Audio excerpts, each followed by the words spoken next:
Well, hi, this is Ken with Village Green, and today I want to show you a common issue that we have with junipers, and those are spider mites. So a common issue we have with junipers are spider mites. We grow a lot of junipers in this Dallas area, but they actually really prefer more of a sandy soil that's well drained, and because our clay soil doesn't drain well, it leaves them susceptible to insect issues like mites.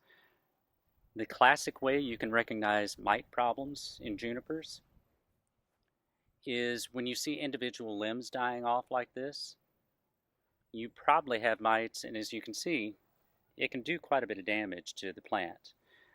There's a really easy, simple way of checking to confirm that you have spider mites, and that's just to take a piece of paper, put it up underneath where the dead leaves are, or the dead needles are, and then you whack at the needles.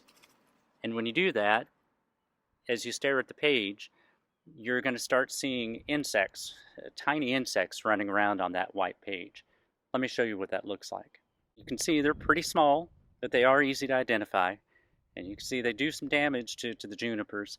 The solution is to apply a miticide, and you should be able to find that at any of your local nurseries. This is Ken with Village Green. If you like these videos, please subscribe to our YouTube channel, Village Green, your neighborhood landscape company.